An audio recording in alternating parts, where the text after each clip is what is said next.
అస్సలాము అలైకుం. హాయ్ అండి. మా చెల్లి అయితే వెరైటీగా గుత్తి వంకాయ కూర అయితే చేస్తుంది చూడండి. ఫస్ట్ వంకాయ వచ్చేసి 4 ముక్కలుగా కటింగ్ చేసుకుందండి. కటింగ్ చేసి ఈ విధంగా నూనెలో అయితే మగ్గిస్తుందండి. ఇంకా ఇక్కడ వచ్చేసి చూడండి కొబ్బరి, అలాగే ఎల్లుల్లి, అల్లము, టమాటా పండు, కొత్తిమీర వేసి మెత్తగా పేస్ట్ అయితే గ్రైండ్ చేసిందండి. తర్వాత అంతలోపు మనకు ఈ వంకాయలు బాగా నూనెలో అయితే చూడండి ఎంత బాగా మగ్గిపోయాయో. ఈ వంకాయలు మగ్గించేటప్పుడు కాస్త ఉప్పు అయితే వేసి మగ్గియండి.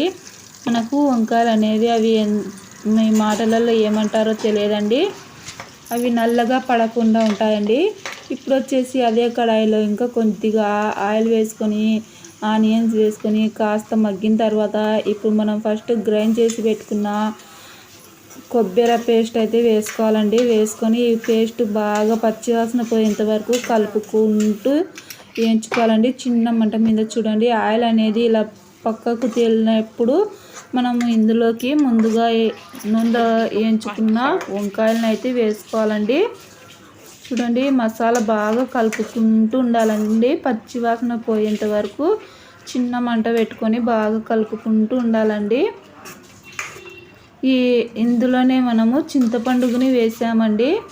సపరేట్ అయితే ఏం వేయలేదు. ఈ మసాలా తిప్పేటప్పుడే చింతపండు అయితే వేసామండి. ఇంకా ఇప్పుడు వచ్చేసి వంకాయలు అయితే వేస్తున్నాం చూడండి. వంకాయలు వేసుకున్న తర్వాత బాగా కలుపుకోవాలండి.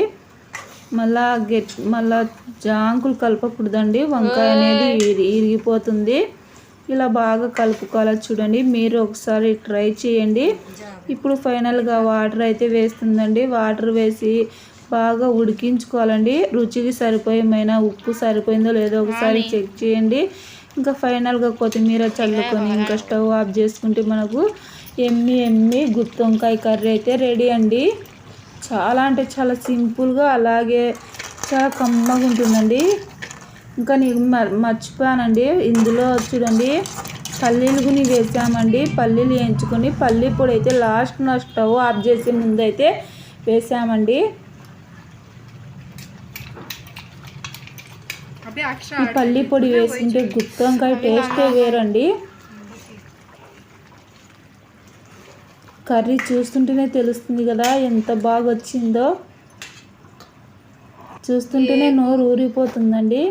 ఇంకా మా చెల్లి అయితే వాళ్ళ ఇంటికి అయితే వేసుకొని పోతుందండి. వీడియో నచ్చితే తప్పకుండా ప్లీజ్ లైక్ చేయండి, షేర్ చేయండి, సబ్స్క్రైబ్ చేసుకోండి, ఫాలో అవ్వండి.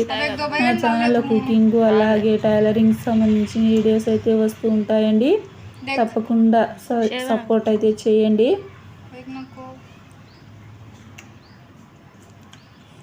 మా చెల్లి చూడండి మొత్తం కర్రీ మొత్తం వేసుకుంటుంది, అలా కొంచెమే అంటుందండి.